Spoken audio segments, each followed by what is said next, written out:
March is finally here, and you might be saying, it's March 17th. March has been here, and to that I say, first of all, happy St. Patrick's Day, but second of all, we do not observe March until March Madness is here, but finally, the brackets are out, the matchups are set, so we can officially welcome March in, and we can officially welcome you into Tourney Bracket Live.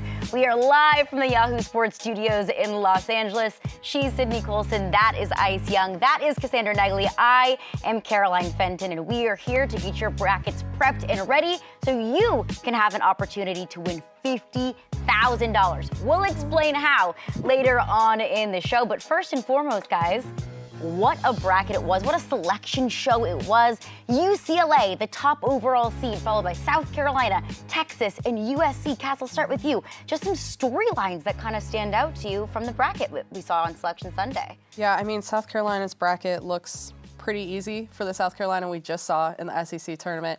I think the big thing for me is just if it goes chalk, which I don't think any of us have chalk, but if it does, you're looking at the fourth meeting between these teams, South Carolina and Texas, USC and UCLA.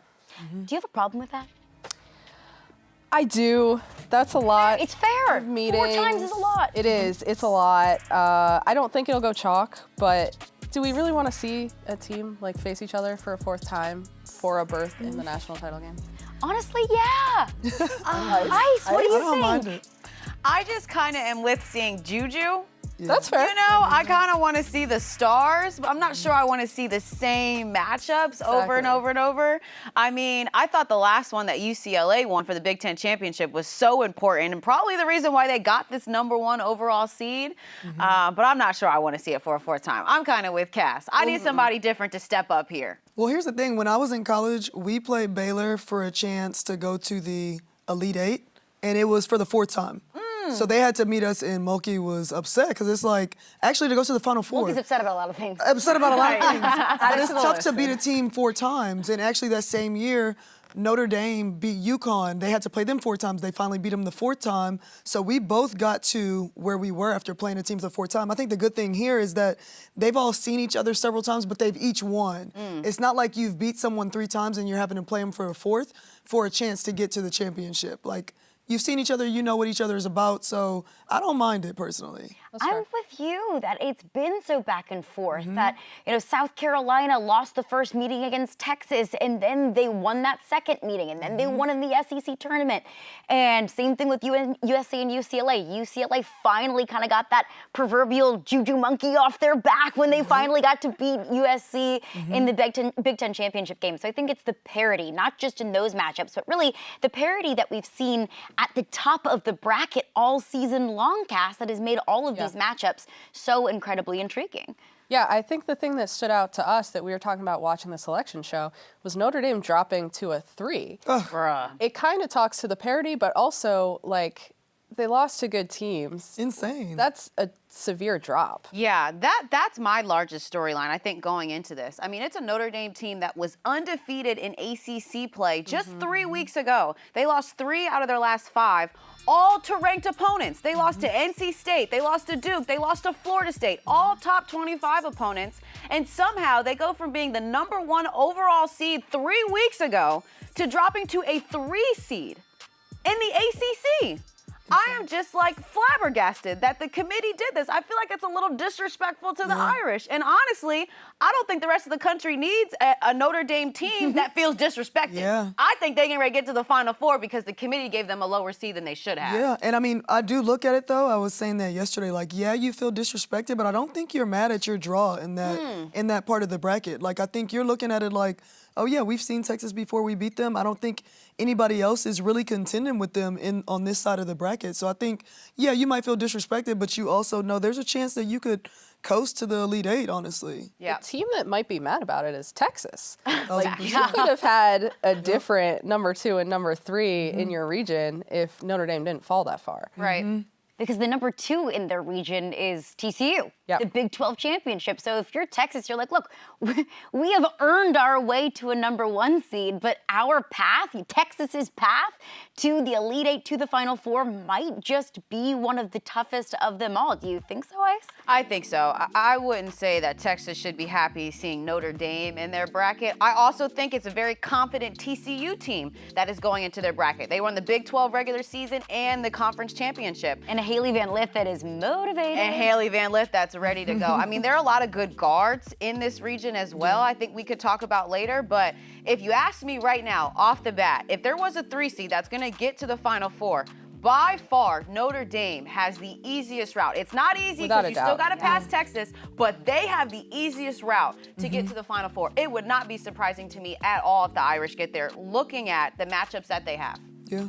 And we talked about Notre Dame, and it is fair if they feel disrespected that it was less than a month ago that they were the number 1 team in all the land. They lose to a 2 seed in Duke at the end of the regular season. They lose to a 2 seed in NC State. They lose to a Florida State team that's a top 25 team. It's not like they're losing games, to rinky-dink State University. They're losing to really good teams. So it's fair if Notre Dame feels a little bit disrespected. Dawn Staley spoke with the media after the selection show and said that South Carolina felt a little bit disrespected for not being the number 1 overall seed. Do you think that that's fair, Sid? That South Carolina's feeling a little chip on their shoulder here? I definitely think it's warranted, just with the conference that they play in, the strength of schedule Cass was talking about earlier. I mean, I look at UCLA and I don't know, I'm not fully bought in honestly, and I think they also have one of the tougher routes to get to a Final Four. But South Carolina, you're in a stacked SEC. I don't think that UCLA's conference can even compete. Like who they've played to get their overall number 1, it doesn't compare to the people that South Carolina played throughout the course of the season. So to me, it's not really justifiable. But I guess you're looking at record and the committee made it make sense. So be it. But I think South Carolina is definitely going to be extra motivated. Not that they needed more motivation. Yeah, I mean, they'll always Never. have motivation. I think Dawn Staley is one of the best motivators in all of, not just women's college basketball, maybe in sports. You bring up UCLA, how you don't have a lot of trust into UCLA. Let's take a deep dive into the Spokane 1 region, and you can be sure to get in on the Bracket Mayhem action with Yahoo's Bracket Mayhem game for both the men's and the women's tournaments. Turn your brackets into $50,000. Fill out a bracket and enter for a chance to win $25,000 in both tournaments. So head to yahoofantasy.com/tourney. That is yahoofantasy.com/tourney to sign up. So let's look into Spokane 1. Sid, you said you don't have a whole lot of trust in UCLA. Cass, I'll ask you, what's the confidence meter for this Bruins team? It's not great. It's not great. I mean, the strength of schedule that they played, if you look at the teams, they're just not the same caliber as other teams. I'm a big believer in experience, but also testing yourself in the regular season. And I think that testing yourself means more than notching wins to get a good seed. I think Lauren Betts has greatly improved her game. She's an incredible passer out of the post, but we've seen teams give her trouble with that. And if she can't find a guard to score, I think there's a lot of teams that could beat them. Yeah, if you're Lauren Betts going into the tournament, you have to expect to be double teamed every time you touch the basketball. There's no way that anyone's going to play UCLA and think, if we don't stop Lauren, we're not going to win this game. I don't see any other player. I mean, they have great pieces around. Kiki Rice, who's been good, but not great this season. And so I feel like you stop Lauren Betts, you'll stop UCLA in their path. But also, the 2 and 3 seed in that region is tough. The 2 seed is NC State, a team last year that went to the Final Four, that is bringing back the 2, actually 3 premier guards that took them to the Final Four. And then you have LSU as a 3 seed. We know that Flau'jae Johnson got some rest in the SEC tournament for them, and so she's going to come back and hopefully be really good to go and healthy for LSU. But anytime that you see Wes Moore and Kim Mulkey in your bracket as a coach, you're not very happy about it. So I think UCLA gets his number 1 overall seed, but they have the toughest route for sure to the Final Four. It feels like UCLA has 2 seeds. on their side of the bracket. They do. Yeah. Like NC State has very much so earned their way to a 2 seed. LSU is a 3 seed, or a 2 seed really. That's kind of cosplaying as a 3 seed because they're a 3 seed that fell to a 3 from a 2 after Flau'jae Johnson was out for the SEC tournament. So I also don't think it's fair. And maybe, look, sports isn't fair, life isn't fair. Yeah. UCLA lost 2 games this year. Yeah. Like, is that fair of us to only have one so team. little? They've only lost to JuJu USC. Watkins and USC, another 1 seed. JuJu's one of the biggest stars in this sport. Why don't at least you have that much trust in UCLA? I know. I feel like we've been tell talking us, about Ice. this so much. To me, they rely too much on Lauren Betts.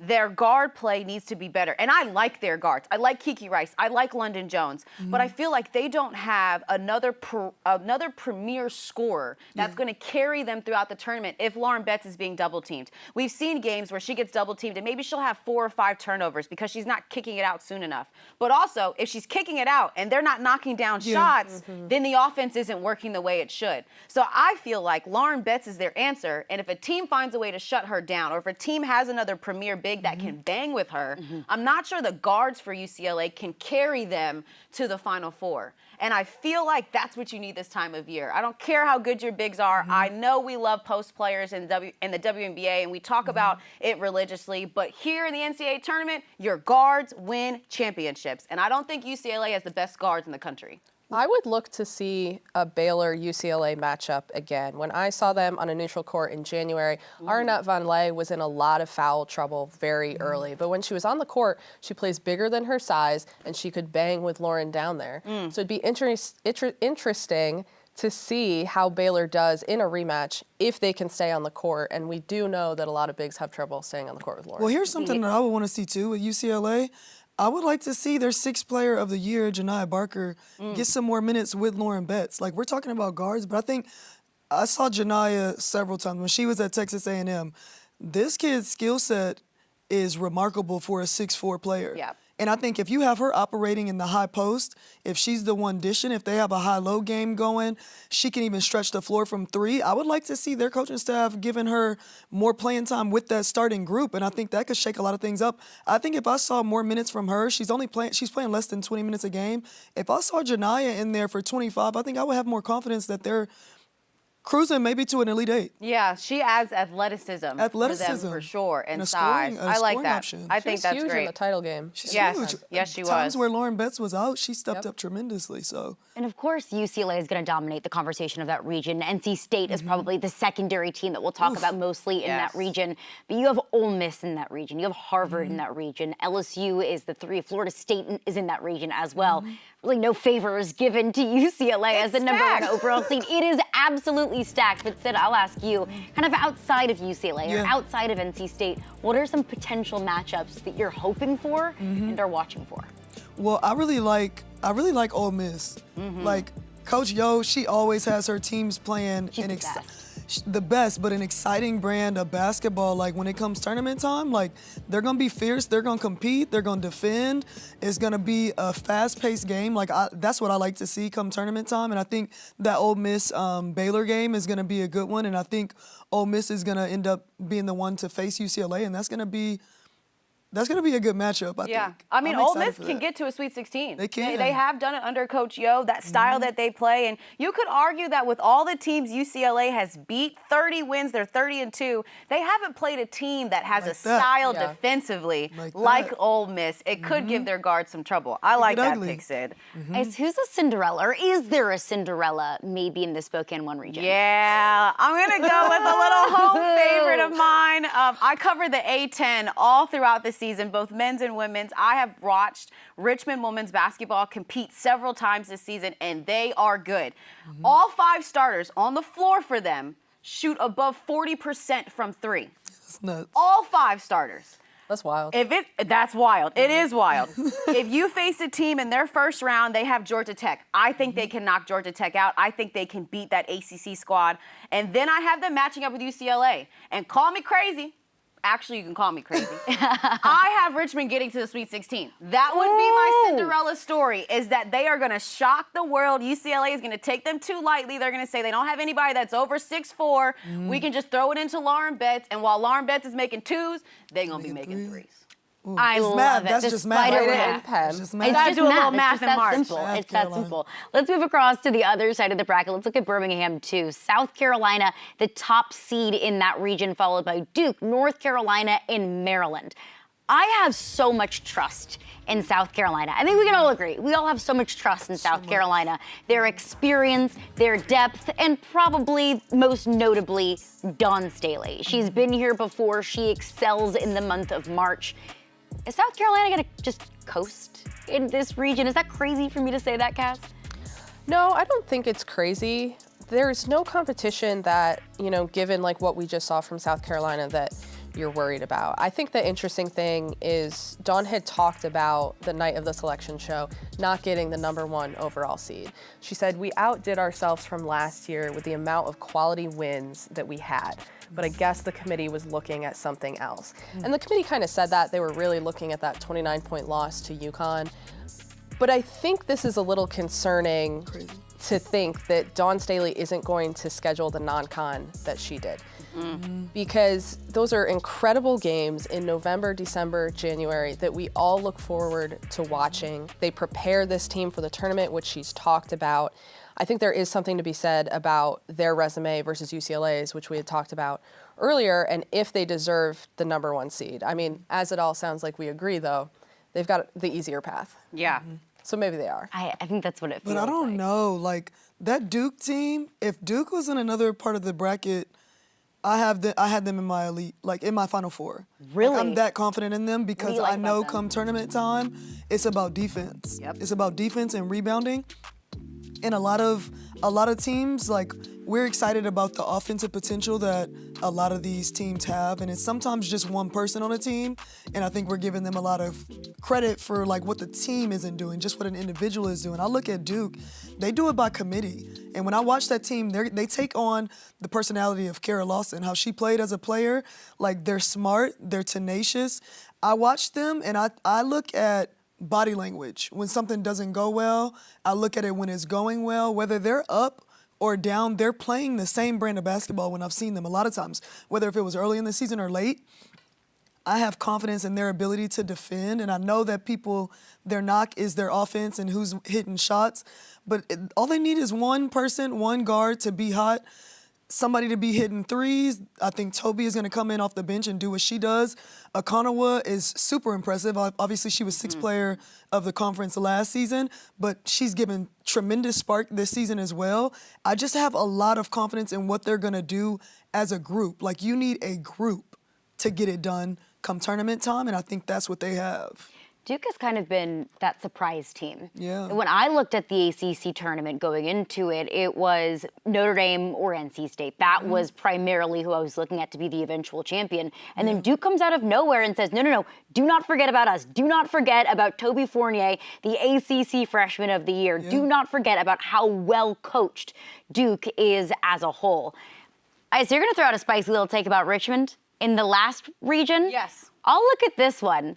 Norfolk State. Oh. Maryland struggled down the stretch in the last couple of games of the season. Diamond Johnson, Norfolk State's leading scorer, has tournament experience. Has a lot of experience, but has tournament experience when she transferred from NC State. I think that could be one massive upset, maybe that we're not looking at in the first round of the tournament, with Maryland playing the way that they've been playing. I like that pick because it's a Norfolk State team that is 30-4 on the season. They haven't lost a ton, and it's back-to-back years of them getting to the NCAA tournament. What that means is they've got experience. There's a couple people on the roster that have been here before. They understand what it's like to be in that 4-13 kind of game. And I think anytime you can shock Brenda Freeze, it's just good for the storylines. It's just good for the storylines. I talked to Brenda when Maryland was in Syracuse earlier in the year, and she brought in, 7 or 8 transfers, a whole lot of freshmen. This is a brand new team, and they had so much chemistry early on. She was surprised. She said it was the quickest that we've ever built chemistry, but they've had injuries. I don't think that's a bad upset pick. Cheyenne Sellers is not 100% right now, which Brenda had said at the Big Ten tournament.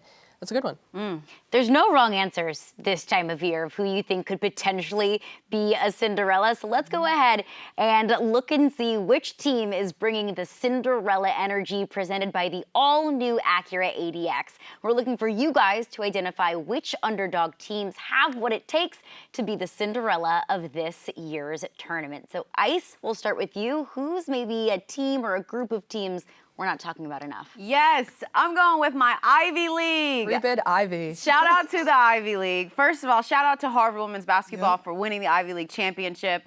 Harmoni Turner is a name I'm going to tell you about right now. She is a lethal scorer, going to be one of the best scorers in this tournament, and I hope that you tune into watching her. She's had games where she scored 40, she scored 30, she pulled it out for Harvard in their championship game. I love her game. I also think that the other two Ivy League teams that were able to sneak into the tournament, and they're in the first four, is Columbia and Princeton. They both play great styles of basketball in which they take care of the basketball, they defend as a team, and they shoot the three. Obviously, they're in the Ivy League, so they play very smart basketball. As someone who's been in a tournament before, I would not like to see Princeton on my bracket. I would not like to see Columbia near my bracket. And I certainly don't want to see Harmoni Turner and Harvard near my bracket. I think Harvard could make some noise and win a couple of games. Women's basketball conference. That's what they're known for. Yes. What they've always been known for at the Ivy League. No, but in all seriousness, though, last year the Ivy League made history with 2 bids.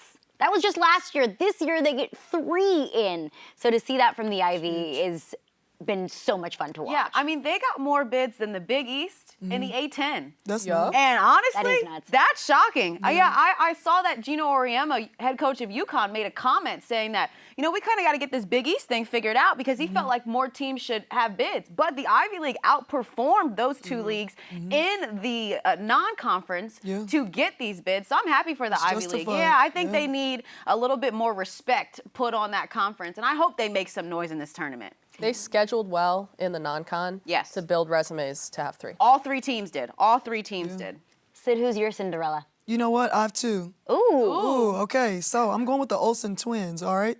There's an Olsen from Michigan, there's an Olsen from Iowa. Both of them are 6 seeds. I think I'm really confident that Michigan, like, they're going to win their first game, and I think they're going to give Notre Dame a run. Like, I think Notre Dame is going to win that game probably, but it's going to be a closer game than maybe we're imagining. They got 3 freshmen that y'all all alluded to, the fearless freshmen, and who is it? It's Olsen, Swords, and Holloway, and they are playing a brand of basketball that's just like, I have nothing to lose. Yeah. Come tournament time, if you're playing free and confident and they have the entire season's experience, that's a good thing going into the tournament. You don't have anything to lose. That means you're just going to give it your all.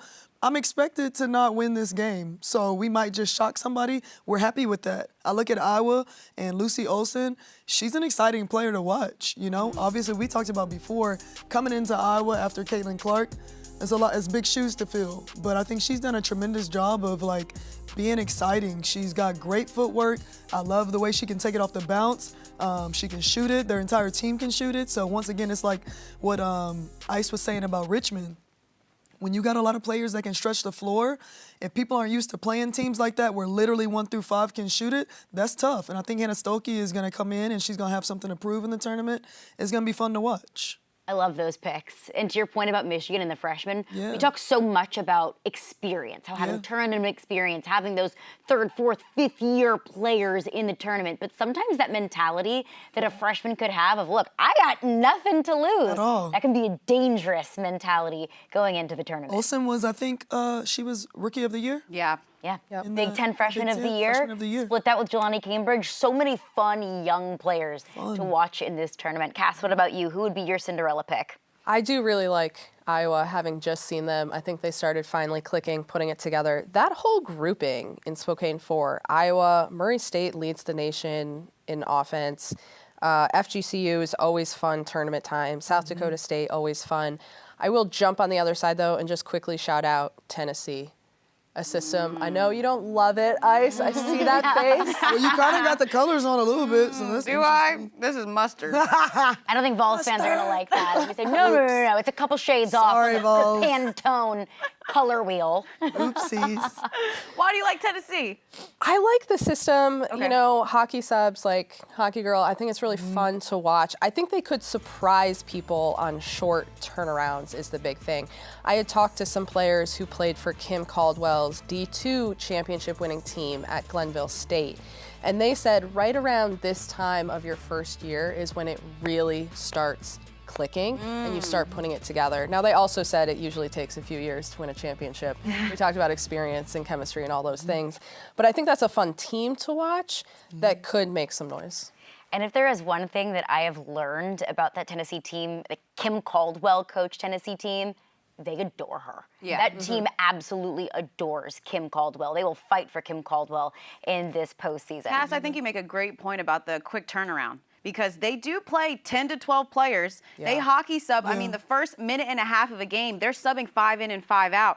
Come tournament time, you need legs. You need depth. And they play a style in which it's 94 feet, hell-in-your-face defense. They're going to pressure you. They're going to be pests in your face. I do think that they could possibly turn a team over enough to score the basketball. But if there's a smart team that can figure out how to break their press, you'll have layups on the back end. Mark my words. It's not that tough till you get past the second line. Ooh, then you can score. Ooh, I love it. I love it. That is who we think will bring the Cinderella energy this March, presented by the all-new Acura ADX, crafted to match your energy. Let's hop back into the bracket. We'll look at Birmingham 3. So be sure to get in on the action with Yahoo's Bracket Mayhem game for both the men's and the women's tournaments. Turn your brackets into $50,000. Fill out a bracket and enter for a chance to win $25,000 in both tournaments. Head to yahoofantasy.com/tourney to sign up. All right, let's hop into the Birmingham 3 region. Texas, the 1 seed in that region. But as we talked about earlier in the show, they have an absolute gauntlet in that region. TCU is the 2, Notre Dame the 3. Less than a month ago, they were the #1 team in the country. I guess I'll start with you. Trust meter. We're talking a lot about trust because I think that trust is a huge thing once you get into March. Trust meter for the Longhorns. Ooh, okay. In terms of their defense, in Vic Schaefer we trust. I mean, he is consistently one of the best coaches in America in terms of putting together a defensive style for his teams that works, and it works in the tournament. Where I don't trust Texas as much as I would like to, because I actually really like their makeup of their team, is offensively. If Madison Booker isn't scoring 20, 25, 30 points a game for Texas, they aren't scoring 50 as a team. They're gonna win games in the tournament 49-50. They like to keep it low, they wanna make it ugly, but it's unfortunate because the teams that they have on this bracket like to score. Notre Dame has been consistently top 5 scoring team in the country all season. TCU under Hailey Van Lith, they score the ball at a high rate. We didn't even talk about the 4 seed in Ohio State, who really, I think, could surprise some people with the way that Cody McMahon plays, Jelani Cambridge plays, but they like to score. So to me, Texas is the defensive queen of this court. But the question will be if they can score and stop the other teams that are in this bracket. And the other teams in this bracket specialize in scoring the basketball. Yeah, I mean, Texas does play like an Iowa football on the hardwood. That it can be long and slow and not always the most exciting brand of basketball, but it can be effective. But when we've seen Texas struggle, it's when Madison Booker is held to 10 points, a la the SEC championship game against South Carolina. Cass, what's a potential matchup that you want to see, Texas or not, in this region? Well, we love rematches, and we love, especially in this age of the transfer portal, seeing players play their old teams. So if you look at the bottom, should TCU get through, should Louisville get through, we will see Hailey Van Lith face Louisville and Jeff Walz. And that was the program where she had the most success, really emerged as an incredible player, and had a good relationship with Jeff Walz, too. I mean, that was a fun team to watch in her freshman, sophomore year. I think they made Final Four when she was a freshman? Freshman? Yeah. They were a mainstay in the Elite Eight over the next couple of years when she was there. I mean, this is spicy. This is spicy because I could just see Hailey Van Lith saying before the game, hey, this is what Jeff Walz is going to run. Right. This is what their guards are going to do. I mean, Right. she's going to understand just their system because it hasn't changed, right? Yeah. The great thing about, the transfer portal is that coaches can keep a fantastic system and just pick and pluck players to fit those molds. On the other side, though, this TCU team, I think, has something to prove. I'll say it, but out of all the 2 seeds in the tournament, I probably have the least amount of respect for TCU because I don't think their Big 12 tournament and their Big 12 championship was as tough as an SEC or an ACC. And so I feel like their 2 seed was not given to them because I totally believe that they earned it, but their route wasn't as hard as some of these other teams have had to prove to get a 2 seed. NC State getting that 2 seed, they had to work for that. 1000%. So I think TCU also has a little bit to prove in this tournament. And we all love Hailey Van Lith. I've said it time and time again, but I root for her as a player. You want to see her succeed. I'm excited to see her have a really big tournament for her last tournament. Yeah. Well, Cass said her and Jeff had a good relationship. I was hoping they didn't, so that the game could get real personal. Like, Oh, I I'm like sure to it's see still her. going to be a little personal. I like to see her get 100%, spicy. right. Like she gets to talking and jawing. Like I want to see that. I want to see that. How would you feel Hailey as a will see that. player? Put yourself in Hailey Van Lith's shoes. Yeah. You're facing your former team, which, Yeah. granted, you had good relationships with, but you went on to LSU, didn't have a great year. She was probably hearing it from some Louisville fans on Right. social media. Right. Now she's at TCU, Big 12 Player of the Year. Put yourself in her shoes. What do you think she would be feeling if she went on to face her former team? Oh, I think you're absolutely looking to prove a point. Like you're trying to show, like I'm that girl. Like I think she's gonna do it within what their team does, but I think that her team will know that we got to do this for her. There's gonna be an extra level that you hit in moments like this when you know that there are those games within a game. I think she's gonna get the ball. The ball is gonna be in her hands. She's gonna be the decision maker. So look, she's gonna have a double that game. I think she's gonna score over 25 points. I think it's gonna be very personal. Is there a flip side to it for Louisville, knowing that Hailey Van Lith You take her left? out of the game or something? Like, No, not just like It's coming No, for not her. that way. I just mean double teaming and like Right, denying. like, yeah. Sorry. Don't take I was Hailey like, Van whoa, Lith out. Sid. Do not Don't condone take her out. violence on this show. Don't put that in my mouth. No, just extra motivation from Louisville. Yeah. Is that a thing? Yeah, I think Absolutely. so. I think it's gotta be. I think from Jeff, like, I can't look like I lost this player and I also let her obliterate us and a chance to get to the Sweet 16. I think you gotta make sure that you handle her. And even if that's not there right now, I think Right. as a coach, that's what you have to be preaching. As a coach, sometimes you have to manufacture that bulletin board material. And the best coaches are the best at that. We just saw Don Staley on nationwide television kind of manufacturing that bulletin board material It a wasn't little bit. manufacturing nothing. That was real. That was a chip. She was pissed. That was a chip on her was shoulder. upset. Yeah, And ain't nothing manufactured. She's gonna let you know too, and will. I absolutely love that. Yeah. In that region, we just talked about how Texas probably has the toughest path, at least of any one seed. But there's one team that I'm looking at in that region. We might be on the same page here. Is it Texas that's making it out of that region? We know not everything's gonna go chalk. Yes. Yes, but no. I do not have Texas getting out of that region. I have Notre Dame getting out of that region. I just think that when those two teams would be matched up, it'll be Notre Dame's offense versus Texas's defense.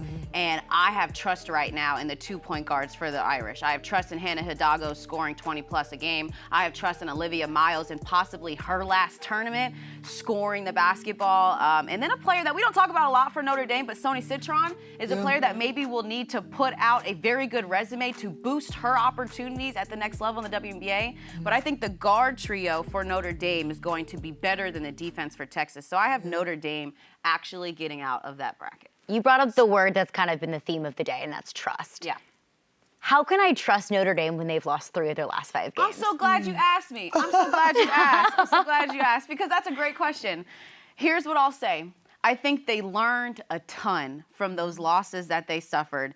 3 out of the last 5. And again, all to ranked opponents, but all in different ways. They played a Florida State team at home that they let outscore them, which is what FSU wants to do. Their defense wasn't good enough. They played an NC State team in which they couldn't stop their 2 main guards, and so they were trading baskets. But tournament time, your defense is where you have to start. Offense finishes the game. So I just think the maturity for Notre Dame, but learning those couple of lessons. I say this all the time, but like if you're going to lose games, lose in February, lose in January. It's okay. We can learn from those things. Now in March, you got to get it right. And I also think Niele Ivey is just tired of getting to the Sweet 16. 3 straight years in a row, she has taken the Irish to a Sweet 16, and they've had the rosters, I believe, to advance. But this year's roster is by far the best and the most deep in order for them to get to a Final Four. And they're finally healthy. And they're finally healthy. Man, because they're never healthy this time of year. It's always impressive when she gets to the Sweet 16 with 7 players. And with teams that finish out the season on a little bit of a skid, like Notre Dame did, my question is always, is that who you are? Is that going to, kind of weigh on you throughout the rest of the tournament? Or have you gotten that out of the way? Have you learned from it? And now are you just that much more ready, that much more prepared, and learn from your mistakes to now make a run in the tournament? I love that pick, Notre Dame coming out of that region. As a 3 seed, I think it's got to be Notre Dame. I agree. I mean, Vic's defense, like, he was my assistant coach at A&M when we won. And so he's going to have them ready, but it's like you said, I don't think that it's going to be enough to offset what Notre Dame has offensively, and Texas doesn't have enough offensively to handle Hannah Hidalgo picking you up 94 feet. For sure. Honestly, she starts the energy, she starts the defensive chemistry that they have and their identity. Like, that's going to be a lot to overcome, and I know they've played each other, they've seen each other already, but I just think Notre Dame's going to be another level of locked in. Let's move from Birmingham back to Spokane. Can I What's just up, say, I guys? have an upset pick on that side, Then by the way. please share. I just had to get it in because, I have, in the 5-12 matchup with Cass's beloved Tennessee, I have Tennessee getting upset. I have South Florida, the 12 seed, getting them up and out of here. Like I said, the Tennessee press is great, but as soon as you get to the second line of it, you can find layups on the other side. It's a South Florida team that is fantastically well coached. They were tournament champions, and I think they have the experience to get past a Tennessee team and not be rattled. So if there's an upset that I see for sure in Birmingham 3, it's going to be South Florida. Cass is I'm getting just going to change send my you a bracket. text after it if Tennessee wins, just like, ha. I would expect nothing less from you, LOL. Cass. We keep receipts I here. expect the same from you. Yes. Oh, I'm going to call. I'm going to call you. You would I'll say more than FaceTime you, ha. Cass. I'm back. USC, Yeah, baby. You're just pushing say it Cass again. further and further into Tennessee fandom. She just mentioned, like, hey, I like Yeah, their now I'm, style like, of play. fully going for Now it. she's like, go Bighorn! Competition is a hell of a drug. But let's move on to Spokane. USC rounds out the 1 seeds. I don't know what the committee has against the city of Los Angeles, but my goodness, UCLA, and I'm joking, UCLA and USC have such difficult draws, and the biggest reason why I think USC has such a tough draw is because they have UConn potentially looming in the Elite Eight. Ice, what are you looking at in this region? Yeah, I love this region. One, let me just start by saying it is stacked with some of the best guards in the country. We talk about USC, so you get to see JuJu, Kennedy Smith, those host of guards. You got Paige Bueckers, Azzi Fudd, Sarah Strong, who I actually consider a guard because she will be at the next level in a few years for UConn. You also have Fairfield, who has terrific guards. They've won their conference championship 2 years in a row. That's a sleeper, I believe. Iowa, we've talked about Lucy Olson already. South Dakota State, a mid-major program that consistently has terrific three-point shooting guards. And then Kentucky and Georgia A-Moore. Like, man, if you just love guards and you just want to watch guards hoop, this is the region for you. I feel like USC is going to come out of this. I think that JuJu is hitting a level right now in her sophomore season that we haven't seen from too many sophomores. I actually think she is about to take over this tournament, and I don't think that's surprising seeing the way she's played against number 1 seeded UCLA this season. She dropped 38 versus them the first time, dropped 30 versus them the second time when they beat them. But I think they rely on JuJu so much. It's going to be so impressive to me to see her continue to have games where she scores 20 and 30, knowing that everybody looks on their scout and says, hey, we just got to try to guard her. I've literally said on air before that if you triple team her, you might have a chance. But unfortunately, USC has great pieces that if they kick to an open player, Kiki Uriuffin is going to knock shots down. K9 is going to knock shots down. So I feel like it's a UCLA team that can get out of this region, but boy, do I want to see UCLA and USC and UConn. Yeah. I want to see that matchup again. I think that is exactly what the basketball world needs, and I think anything between Paige and JuJu is going to be fantastic. If that is, in fact, what we get, USC and UConn, and I think all of us are kind of silently behind the scenes rooting for that, as much as we would love chaos and as much as we would love to see some of these Cinderellas, I think we would love to see a JuJu versus Paige and an Azzi versus Kiki and a rematch of these two teams in the Elite Eight. But Cass, if we do see those two teams, who's coming out of it in your opinion? I have UConn coming out of it. I think the most interesting thing to think about is when these teams met in December, first of all, like, teams are not fully at their best in December, usually. You're still figuring each other out. But for UConn, that was the first game back for Azzi Fudd after her knee sprain, I believe it was, that re-injury. She played about 8 minutes, didn't really impact the game. UConn still made it close in the end. I do think that'll be a very fun rematch. You'll get to see Paige, JuJu, but also the secondary players, Azzi, Sarah Strong, we mentioned, Ashlyn Shade can really light it up from three. Jaina El-Alfi is playing her best game. And then for USC, you know, you had mentioned their offense. Corey Close for UCLA, when she won in the Big Ten tournament against them, she talked about how what they actually did very well was they initially guarded JuJu, but then they also shut down Kiki, because oftentimes JuJu will still get her 30, which she did in that game, but Kiki is the one secondarily lighting it up for them. So if you can shut those two down, you might have a good chance. So here's my thing, though. I'm looking at the USC-Kentucky potential matchup. And with Georgia Amore's leadership ability, like, she's a fiery, competitive guard who can score out of the ball. And I'm like, but you're also looking in a very competitive and tough SEC that we've alluded to several times. They had one of the top two, I think, defensive rankings in three-point percentage and like field goal percentage. So they're a team that's gonna defend. So they're gonna have a game plan for JuJu. It's absolutely gonna have to be somebody else that steps up. And I'm looking at Strack, who was their defensive player of the year as a big. So that's gonna be the matchup for Kiki. Yep. I'm like, that could be a matchup that actually is an upset. That's when I feel like for USC, you got to start talking more about Kennedy Smith. You have to. You know, because, and honestly, for all of these number one seeds, right? We know all of the main players that are good. We know it's Hannah Hidalgo for Notre Dame. We know it's JuJu for USC, Lauren Betts for UCLA. But come tournament time, it's the X factors, you know, that probably win you championships. I think Kennedy Smith, the freshman wing player for USC, is going to be crucial to their success. One, defensively, she can guard anybody. I mean, 1 through 4, I have seen this young woman guard, and she will shut you down. But 2, offensively, she gets out in transition. She is a guard that will fly down the court. And so when you need quick little baskets because JuJu is being triple teamed, she can come on the weak side and knock some of those down or get to the basket and get fouled. But I think she's going to be the X factor for USC if they get to the Final Four. It'll be because Kennedy Smith has had very good basketball games. Agreed. And I'm so happy that you bring that up, because as we go into this tournament, we will talk about, and everyone else will talk about, the biggest topics of conversation will be JuJu and Paige and Lauren and Madison at Texas, and it'll be Hailey Van Lith and that storyline if we do see TCU and Louisville. We're going to talk a lot about the stars. What we all know is those teams at the top, not just the one seeds, but the teams that we view as legitimate Final Four and national title contenders, don't only run through those stars who are going to dominate that conversation. Cass, we talk about Paige Bueckers at UConn. Who else, because you like UConn coming out of that region. Cass, who else at UConn does Paige need to rely on? Does that team need to rely on? Who does that team run through outside of Paige Bueckers? I mean, the initial thought is Azzi Fudd, right? Like, she has to have good games. She has to shoot the ball well, be efficient, be kind of the peak Azzi we've seen when she's really healthy.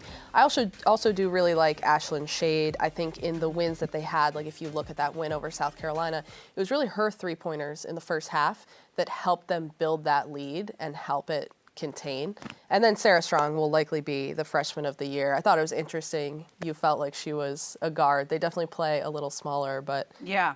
an X factor for sure. Yeah, I think Sarah in about 2 years is going to be the best three that we have in the game. Yeah, I think right now for UConn, because of her size and her maturity in the paint, like her maturity with spacing and knowing where to catch, when to drive, when to attack is wise beyond her years. Yeah. But because of her size, they're playing her at like the 4 spot. But I'm telling y'all, next level Sarah will be a 3. She will be a 3 that will be one of the best wings that we have seen because of her versatility.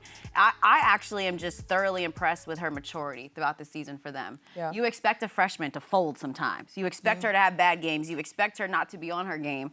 And that ain't happened. Yeah, there are a lot of freshmen in the tournament. Yeah. This tournament that aren't playing like freshmen. Absolutely. And that's Give a shout out to Michaela Blakes at Vanderbilt. Michaela plays at Vanderbilt, who has dropped 50-plus Right. 3 times this Right. year. 3 times this year. And that's what has made, I think, it so fun to watch this freshman class. And also this sophomore class that is riddled with stars.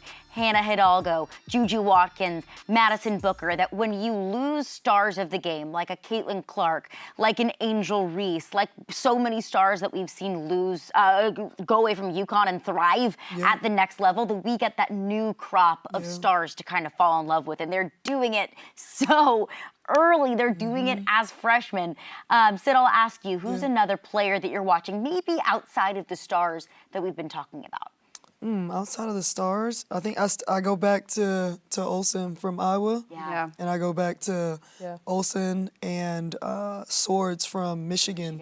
Like, I just like the way that they're playing. I think that confidence takes you so far, and you're no longer worried at this point in the season about what happened in the tournament or the regular season. Like, when you're a player and your coaches are talking to you, each season is a new season. The regular season was one season. When you get to your conference tournament, that's one season. If you make it to the NCAA tournament, that's another season. Your memory from the rest of this stuff is erased. I think at this point in the season, you're looking to just play like yourself. It's not even always about the opponent that you're going to face. You got to be playing your best basketball and make other people adjust to what you're doing. So I just think those players are going to have their teams ready. The coaches are going to have their teams ready. I think it's going to be exciting basketball. I just hate that who Michigan is going to have to face next is Notre Dame. Like, that's a tough second-round matchup. I have confidence in them, but just not that much. There are some of these matchups that happen so early in the tournament. early. It happens too early in the tournament. I'm mad at the USC committee. and UConn in the Elite Eight, that's way too early. But we have way too many good teams that we're going to have to see some of these great matchups in the Elite Eight, possibly even in the Sweet 16. We got too many good teams, don't even know what to do with them. And speaking of that, so many good teams. Right as the brackets came out, we immediately had odds for the national championship. I mean, the devil works hard, but Vegas works harder. South Carolina has the best odds to win the national championship at plus 270, followed very closely by UConn at plus 275. And we have a little bit of a gap with UCLA at 500, USC at 550, Texas and Notre Dame with the same odds at 600. I'll start with that before we look at kind of the rest of the field. South Carolina and UConn very closely bunched together, at least with the odds, what the odds makers are saying. There's no, skyscrapers in Vegas for no reason. Do those two deserve to have very similar odds and to be at the top above, with a pretty big gap above UCLA, USC, Texas, and Notre Dame, in your opinion, Ice? I actually think so. I think South Carolina speaks for itself, right? Their resume, SEC championship, the way in which they won the tournament last year, so it's an opportunity for Dawn Staley to go back-to-back. So I like that pick, and in Dawn we trust. It's hard to bet against her this time of year. It's hard to bet against her this time of year, I'm sorry. But on the other side, I think that UConn has a really fantastic opportunity because they haven't won a national championship since 2016. That's a long time for the Stewie's UConn ready for it to Huskies. be done. Yeah, Stewie, Go ahead, Cass. Stewie's ready? Yeah, she's talked about this before. Like, I bet. 'cause we bring it up every year. Like, Right. the last ones to win were Stewie's 4 in a row. She's like, I'm just, please win. Yeah, and too, like, it's Paige's last run. Yeah. You know, I feel like Paige has been playing college basketball for almost 10 years now. Like, we've seen so much of her, so much of her brand, so much of her growth, so much of her getting through injuries. I feel like if you love storylines like I do, you're rooting for her to get to a national championship. But it's also just about damn time for UConn to come back because since 2016, the reins have gone to Dawn Staley. I don't care whether you like it or not. And I think Gino has something to prove now. I think they need to win a national championship. So I can understand why those odds are so close. It would just feel very Cinderella-esque. Not in the fact that UConn is a Cinderella, but the fact that Paige has gone through a career with ups and downs and injuries, and she had so much hype and such high expectations that for her finale at UConn to win a national championship, it would just kind of just feel right. So those are the top 6 odds, courtesy of BetMGM. Notre Dame and Texas, the last of that first group at plus 600. Then there is a massive gap, and you have NC State and LSU at plus 4,000. Massive gap there. Sid, is that fair? And if you were to take one of those, who would you put your best odds on? NC State.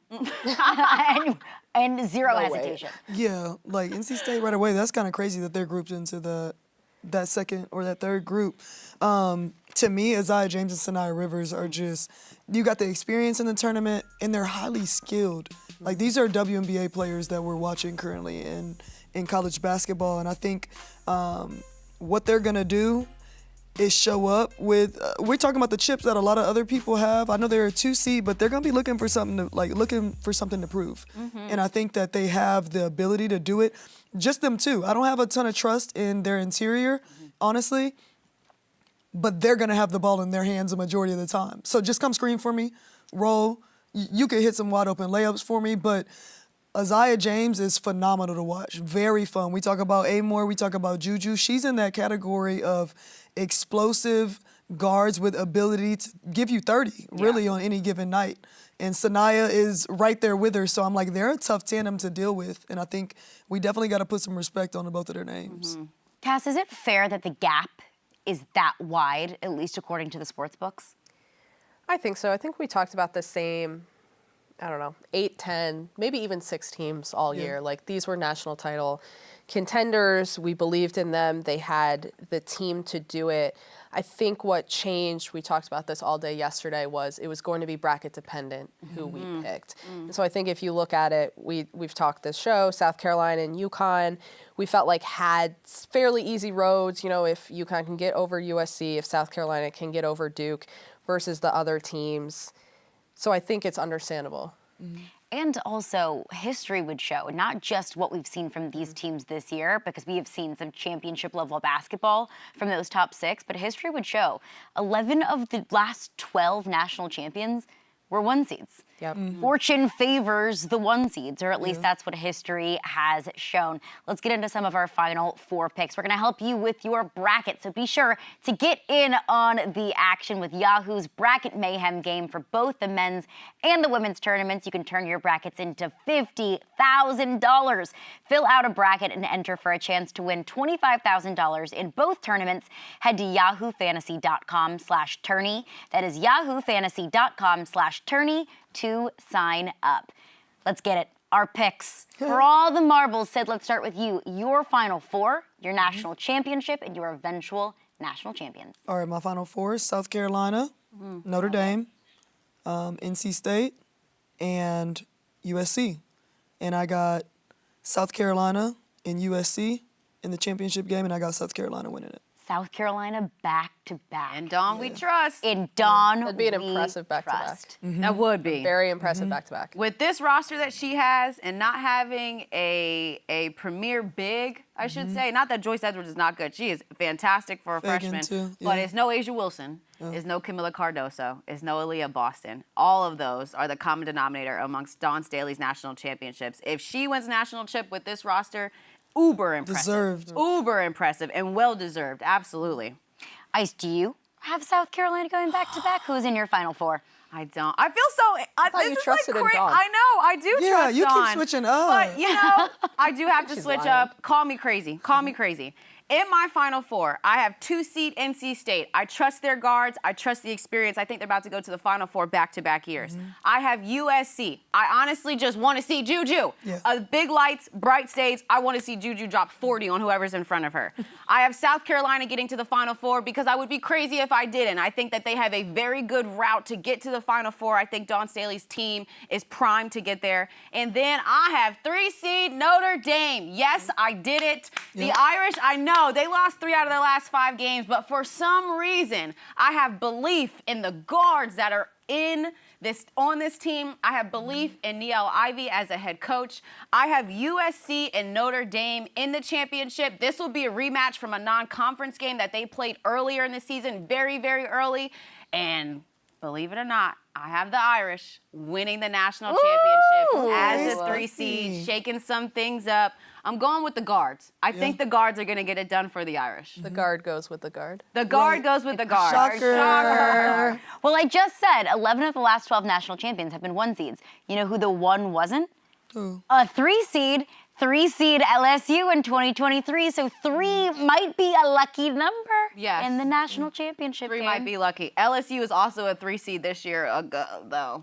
Again, and like You don't Anybody see have that. them in the national championship Kim game? Mulkey made the point to say that number 3 has been kind to us. LOL. When she was talking to reporters last night. Kim. So she wanted that seating, basically. Yeah. Kim was very excited when she saw the bracket was. fall LSU's way. You don't see a smile on Kim Mulkey's face very often, but you did see one on Selection Sunday. That you did. I understand why. I get it. Right. I understand why. I get it. I don't hate their path Yeah. in the slightest. You have to get past NC State. You have to get past UCLA. But all things considered, if you look at the rest of the bracket, it's not the Yeah. worst path for Kim Mulkey and company. Cass, what about you? Your Final Four. Oh, my Final Four. This was tough. I did it off instinct pretty quickly. I'm gonna go NC State. I also like the guards, as we've all talked about. Experience, too. They were just there last And their year. TikTok dances. I like seeing them dance. So that's They'll dance their way. A little razzle dancing in dazzle. the dance. Yeah, some the style big points. dances, too. On that side, I think UConn is just inevitable. Sometimes you don't root for the storyline, but like it's probably going to happen. We've seen that with Iowa recently. Paige Bueckers has never missed a Final Four when she's healthy. I'm not going to go against her. I also went Notre Dame. I think they'll come out of that bracket. Yeah, Cass. I got you. And South she doesn't Carolina, lose it. also inevitable. It just feels like there's a lot of inevitability, right? Kind of, yeah. I mean, South Carolina, you talked about it. Like, South Carolina took the reins from UConn, and now we're just kind of at the point where Going back and maybe forth, they're a maybe? little level. But this is what we were waiting on, you know? Yeah. I don't know about y'all, but I was tired of UConn winning. I was tired of the dynasty. I thought it was great for our sport. Like, we needed to see someone just decide to dominate. And 4 years in a row, the Huskies won a championship, last one being in 2016. But since then, our game has gotten better. Yeah. Our game has gotten better. We've had more players go to different places. We've had players team up and say, hey, we're going to go to TCU and make this work. We're going to go to USC and make this work. I think the transfer portal has also blossomed for women's basketball in that there's more money going to players now. So different spots are starting to pop up that we think we're really giving more time and attention to. Oh, I think it's great. I think you can't bet against UConn getting to a Final Four. Like, it's just tough to say that Gino Auriemma won't get them there. But at the same time, it's other teams that are equally talented as them. That at the end of the day, it's going to come down to a basketball game. Well, I think for me, it's like I didn't get tired of seeing it. Like, I like seeing greatness. I think a lot of times we don't appreciate it in sports when we're watching greatness happen. We're like kind of over it. But I was ready for just other teams to step up and do something about it. Like, that's what needed to happen, and that is what has happened. We see way more talented teams across different leagues, and obviously South Carolina has made themselves like the new budding dynasty, and people are maybe tired of seeing that. So it's just time for other people to figure it out. Cass, who you got in your chip? Did you say you got your Yeah. chip? I have Yeah, UConn, UConn right? and South Carolina, UConn winning. Okay. I do want to add, they feel inevitable, but to your point, like they haven't run through anyone. No. Like old Connecticut teams. Right. South Carolina hasn't run through anyone. Right. Like there is tons of parity in this bracket. Yep.